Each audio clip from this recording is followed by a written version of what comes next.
Hello বন্ধুরা, আবারও নতুন একটি পাওয়ার পয়েন্ট টিউটোরিয়াল আপনাদেরকে উপহার দিচ্ছি। আমি মোহাম্মদ মিরাজ কাজী ফ্রম কাজী একাডেমি। এই পাওয়ার পয়েন্ট টিউটোরিয়ালে আপনি শিখতে যাচ্ছেন পাওয়ার পয়েন্ট অ্যানিমেশন। আজ আমি আপনাকে দেখাবো পাওয়ার পয়েন্ট দিয়ে কিভাবে স্টপ ওয়াচ তৈরি করা যায়, যেমনটি এই মুহূর্তে স্ক্রিনে দেখতে পাচ্ছেন। টিউটোরিয়ালটি যদি ভালো লাগে প্লিজ একটি লাইক দিবেন এবং চ্যানেলটি সাবস্ক্রাইব করে পাশে থাকা নোটিফিকেশন বেলটি অন করে রাখবেন নতুন নতুন শিক্ষামূলক টিউটোরিয়াল পাওয়ার জন্য এবং শেখার জন্য। তাহলে আর বেশি কথা নয়, আসুন মনোযোগ সহকারে টিউটোরিয়ালটি শুরু করি।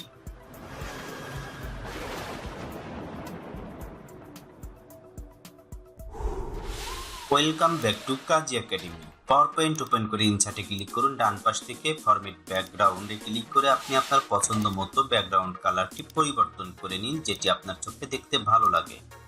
এরপর ইনসার্টে ক্লিক করে শেপস থেকে একটি ওভাল শেপস নিয়ে এইভাবে ড্র করুন এবং শেপসটি আপনার পছন্দ মতো প্রয়োজন মতো এভাবে বড় করে দিন এই কোণার পয়েন্ট ধরে। এরপর শেপস ফিল থেকে নো ফিল এবং শেপস আউটলাইন কালারটি আপনার পছন্দ মতো একটি কালার দিয়ে উইড 6pt 4pt করে দিন। দেওয়ার পর অ্যালাইন সেন্টার অ্যালাইন মিডল করে দিন। দেওয়ার পর এই শেপসটিকে বামের দিকে একটু টেনে নিয়ে আসুন। আবার ইনসার্টে যান। ইনসার্টে যাওয়ার পর একটি ত্রিভুজ শেপস, এরকম একটি 3 পয়েন্ট শেপস নিয়ে এটিকে রোটেট করে নিন ড্র করে। এরপর ইনসার্টে থেকে আবার একটি ওভাল শেপস নিয়ে এর মধ্যে ড্র করুন। ড্র করে আপনার পছন্দ মতো এটিকে বড় করে দিন এবং দুটিকে সিলেক্ট করে অ্যালাইন সেন্টার অ্যালাইন মিডল করে দিন। তারপর এই শেপসটি এই ওভাল শেপসের উপর এনে প্রয়োজন মতো ছোট বড় করে নিন। শেপস আউটলাইন, নো আউটলাইন এবং শেপস ফিল কালারটি আমরা আগের শেপস ফিল কালারটি কপি করে দিলাম। এরকম দুটি একই কালার দেবেন, তাহলে ভালো লাগবে। এবার আরো একবার অ্যালাইন সেন্টার করে নিন, দুটিকে সিলেক্ট করে এবং আবার দুটিকে সিলেক্ট করে গ্রুপ করে নিন। ইনসার্ট থেকে আবার একটি 3 পয়েন্ট শেপস, এটিকে নিয়ে ঠিক এরকম ড্র করে মাঝখানে এভাবে রাখুন, নো আউটলাইন এবং শেপস ফিলটি আমি রেড করে দিচ্ছি, আপনি আপনার পছন্দ মতো করে নেবেন। অ্যালাইন সেন্টার করে দিন দুটিকে সিলেক্ট করে।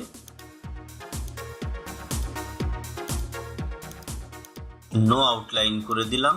নো আউটলাইন করে দিয়ে আবার ইনসার্ট থেকে আরো একটি ওভাল শেপস নিয়ে এইভাবে ড্র করুন এবং এটিকে ছোট্ট করে দিন। এই যে ঘড়ির কাঁটার মতো একটি দেখতে পাচ্ছেন, এটির একদম শুরুর পয়েন্টে এভাবে স্থাপন করুন। নো আউটলাইন করে দিয়ে ফিল কালারটি আমি ঠিক আগেরটির কালার অর্থাৎ রেড কালার করে দিচ্ছি, যাতে দুটি একসাথে মিশে যায়, দেখতে ভালো লাগে।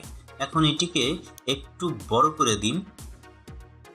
বড় করে দেওয়ার পর এখন এই তিনটি শেপস কন্ট্রোল চেপে ধরে বাম মাউস দিয়ে সিলেক্ট করে গ্রুপ করে নিন। গ্রুপ করে নেওয়ার পর আবার ইনসার্ট থেকে 32 পয়েন্ট এই শেপসটি নিয়ে এভাবে ড্র করুন। শিফট এবং কন্ট্রোল চেপে ধরে ক্লিক করলে এরকম একটি শেপস হয়ে যাবে এবং কোণার পয়েন্ট ধরে ছোট বড় করতে পারবেন এবং হলুদ পয়েন্ট ধরে ঠিক এরকম আকৃতি তৈরি করতে পারবেন। এখন এই শেপসটি আপনার পছন্দ মতো ছোট বড় করে নেবেন এবং দুটিকে কন্ট্রোল চেপে ধরে বাম মাউস দিয়ে সিলেক্ট করে অ্যালাইন সেন্টার অ্যালাইন মিডল করে নেবেন। এরপর শেপসটিকে ডুপ্লিকেট কন্ট্রোল ডি চেপে ডুপ্লিকেট করুন এবং এই রোটেট পয়েন্ট ধরে সুন্দর মতো আমি যেভাবে সেট করছি এরকম করে তৈরি করুন। সবগুলো সিলেক্ট করে অ্যালাইন সেন্টার অ্যালাইন মিডল করে দিলাম। এই দুটিকে সরিয়ে এনে এবার গ্রুপ করে নিলাম। এখন আউটলাইন এবং ফিল কালার দুটি রেড করে দিচ্ছি। আবার এর উপরে টেনে নিয়ে আসলাম। আবার সিলেক্ট করে এখান থেকে অ্যালাইন সেন্টার অ্যালাইন মিডল করে দিলাম। এরপর দেখুন এই যে 32 পয়েন্ট শেপস, এটিকে রাইট মাউস ক্লিক করে ব্যাক করে দিলাম, সেন্ড টু ব্যাক। তাহলে এই শেপসটি নিচে চলে গেল। এখন এই শেপসটি আবার সিলেক্ট করে 32 পয়েন্ট শেপসটি সিলেক্ট করে ডুপ্লিকেট তৈরি করলাম বাম মাউস দিয়ে, কন্ট্রোল চেপে ধরে বাম মাউস দিয়ে এটিকে বড় করে দিচ্ছি চারপাশের যে বড় শেপসটি তার সমান করে। এখন দুইটিকে সিলেক্ট করে ফরম্যাট থেকে অ্যালাইন সেন্টার এবং অ্যালাইন মিডল করে দিলাম, যাতে সুন্দরভাবে পজিশনে স্থাপন হয়। আবার ইনসার্টে ক্লিক করে শেপস, আরো একটি ওভাল শেপস নিয়ে ড্র করুন। ড্র করার পর এরকম করে স্থাপন করুন এবং চারিপাশের যে ওভাল শেপসটি বড় ওভাল শেপস সেটির প্রায় সমান সমান একটু কম করে বড় করুন এবং এটিকে সেন্ড টু ব্যাকওয়ার্ড করে দিন রাইট মাউস ক্লিক করে, যতক্ষণ না পর্যন্ত আপনার আগের এই যে শেপসগুলো তৈরি করে এসেছি সেগুলো উপরে ভেসে না আসে, ততক্ষণ পর্যন্ত রাইট মাউস ক্লিক করে সেন্ড টু ব্যাকওয়ার্ড করে দিতে থাকবেন।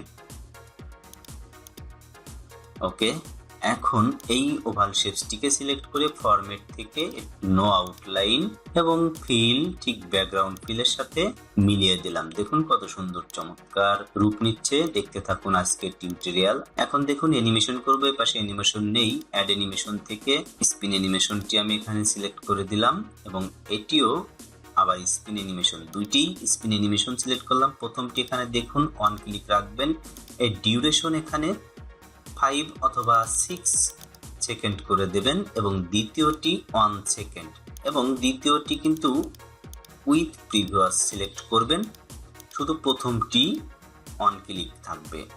এবার এখান থেকে আনটিল অফ স্লাইড আবার আনটিল এন্ড অফ স্লাইড করে দিন।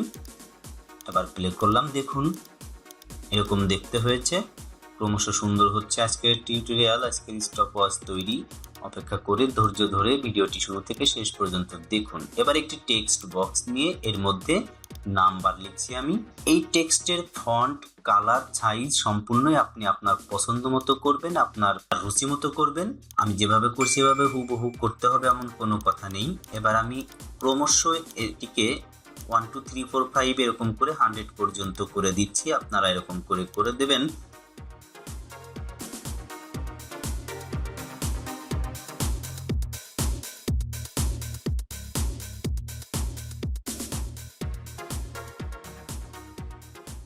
হান্ড্রেড পর্যন্ত করে দেওয়ার পর দেখুন এখানে 1 থেকে 01 থেকে 100 পর্যন্ত হয়ে গেছে। এবার ফন্ট কালারটি পরিবর্তন করলাম আর একটি ডুপ্লিকেট তৈরি করলাম এই টেক্সট বক্সটিকে। এবার সবগুলোকে সিলেক্ট করে প্রথম যেমন আমি 01 করেছিলাম, এখন কিন্তু 10 অর্থাৎ 10 20 30 এরকম করে করছি। তো এখন ইনসার্ট থেকে একটি রেক্ট্যাঙ্গেল শেপস নিয়ে ঠিক এই কর্নারে ধরে এইভাবে একটি রেক্ট্যাঙ্গেল শেপস তৈরি করুন। রেক্ট্যাঙ্গেল শেপস তৈরি করবেন এমনভাবে যেন মাঝখানে একটু ফাঁকা থাকে, দুইটি রেক্ট্যাঙ্গেল শেপস লাগবে।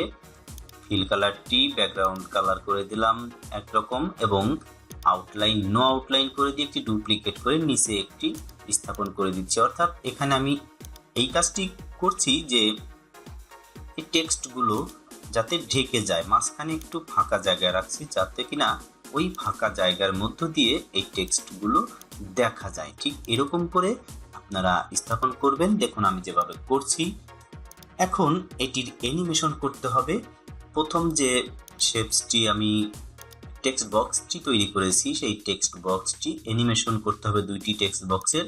তার জন্য আগে যেই শেপসগুলো রেক্ট্যাঙ্গেল শেপসগুলো তৈরি করেছি সেগুলোকে সুন্দরভাবে সেট করে নিচ্ছি। দেখুন মাঝখান দিয়ে কিন্তু টেক্সট সুন্দরভাবে দেখা যাচ্ছে, অর্থাৎ এখানে এক সারি টেক্সট দেখা যাবে, নিচেরগুলো পর্যায়ক্রমে অ্যানিমেশন হওয়ার সময় দেখা যাবে। এবার এই দুটিকে আস্তে করে একটু নিচের দিকে নামিয়ে দিচ্ছি। দেখুন এখানে কত সুন্দরভাবে মাঝখান দিয়ে দেখা যাচ্ছে, উপরে নিচে ঢেকে গেছে। প্রথমটি সিলেক্ট করে এটির অ্যানিমেশন করবে। অ্যানিমেশন থেকে অ্যাড অ্যানিমেশন এবং মোশন প্যাথের আন্ডারে লাইন অ্যানিমেশন সিলেক্ট করলাম এবং গতিটি আপ দেখিয়ে দিলাম। আপনার এরকম গতি আপ ডাউন সব দিকে আপনি দেখাতে পারবেন। স্টার্ট উইথ প্রিভিয়াস করে দিলাম। Effect option smooth start smooth end 0 করে দিয়ে টাইমিং এখানে আনটিল এন্ড অফ স্লাইড করে ওকে ক্লিক করছি। দেখুন পরেরটিও ঠিক সেম একই রকম অ্যানিমেশন করব। তার আগে এই যে লাইন অ্যানিমেশন করলাম এই বৃত্তের মধ্যে আপনারা দেখতে পাচ্ছেন রেড পয়েন্ট, এই রেড পয়েন্ট ধরে আমি ঠিক নিচের থেকে উপরের দিকে শেষ পর্যন্ত নিয়ে দেব। তাহলে কি হবে, অ্যানিমেশন হওয়ার সময় শুরু থেকে শেষ অবধি চলবে বা দেখা যাবে। সেই জন্য আমি এটিকে রেড পয়েন্ট ধরে এর গতিটি শেষ পর্যন্ত নিয়ে দিচ্ছি। অর্থাৎ আমি একটু আগে যে শেপস দুইটি রেক্ট্যাঙ্গেল শেপস তৈরি করলাম সেই রেক্ট্যাঙ্গেল শেপসের মাঝখানে যে ফাঁকা জায়গাটুকু রেখেছি, সেই ফাঁকা জায়গার মাঝখানে যখন 100 এসে দাঁড়াবে ঠিক সে পর্যন্তই আমি এই রেড পয়েন্টটি টেনে দেব। আমি দ্বিতীয় টেক্সট বক্সটিও অ্যানিমেশন করলাম। অ্যাড অ্যানিমেশন থেকে মোশন প্যাথের আন্ডারে লাইন, অর্থাৎ সেম আগেরটির মতোই, এবং এর গতিটি আপ দেখিয়ে দিয়েছি।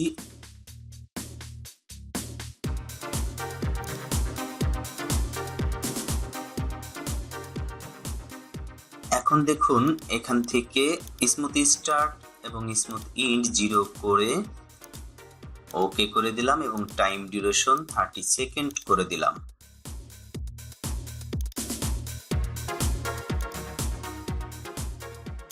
ইনসার্ট থেকে আরো একটি টেক্সট বক্স নিয়ে এখানে কিছু লিখলাম এবং এর ফন্ট স্টাইল পরিবর্তন করে দিচ্ছে। আপনি আপনার পছন্দ মতো একটি স্টাইল পরিবর্তন করে দেবেন।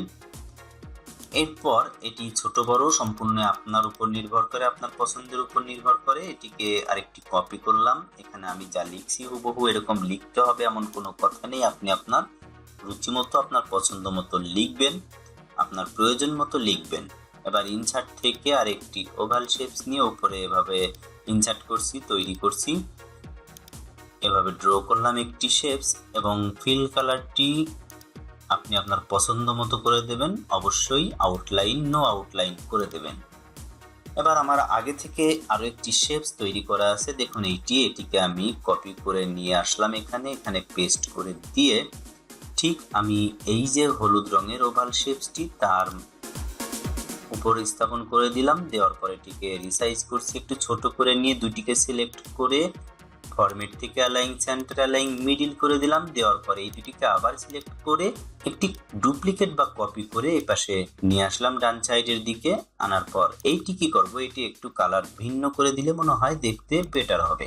সেজন্য প্রথম মাঝের ওভাল শেপসটিকে সিলেক্ট করে ভিন্ন একটি কালার দিয়ে দিলাম এবং পাশের যেই শেপসটি সেটিকেও একটু ভিন্ন কালার দিয়ে দিলাম। দেখুন হয়ে গেছে আজকে আমাদের স্টপওয়াচ তৈরি। এবার প্লে করলাম। দেখুন বন্ধুরা কত সুন্দর সহজে অল্প সময়ের মধ্যে একটি স্টপওয়াচ তৈরি হয়ে গেছে, সম্পূর্ণই পাওয়ার পয়েন্ট দিয়ে তৈরি করলাম। বন্ধুরা এইরকম মজার ক্রিয়েটিভ শিক্ষামূলক টিউটোরিয়াল পাওয়ার জন্য ভিডিওটিতে একটি লাইক দিতে ভুলবেন না এবং চ্যানেলটি সাবস্ক্রাইব করে পাশে থাকা নোটিফিকেশন বেলটি অন করে রাখবেন, যাতে কিনা আমি পরবর্তীতে কোনো ভিডিও আপলোড করার সাথে সাথে, কোনো টিউটোরিয়াল আপলোড করার সাথে সাথে আপনার কাছে তার নোটিফিকেশন চলে যায়। বন্ধুরা আজকের ভিডিওটি কেমন লাগলো অবশ্যই কমেন্ট বক্সে লিখে জানাবেন এবং ভবিষ্যতে কোন ধরনের ভিডিও চান তাও জানাতে ভুলবেন না। আজকের মতো আপনাদের কাছ থেকে বিদায় নিচ্ছি আমি মোহাম্মদ মিরাজ কাজী ফ্রম কাজী একাডেমি। আল্লাহ হাফেজ।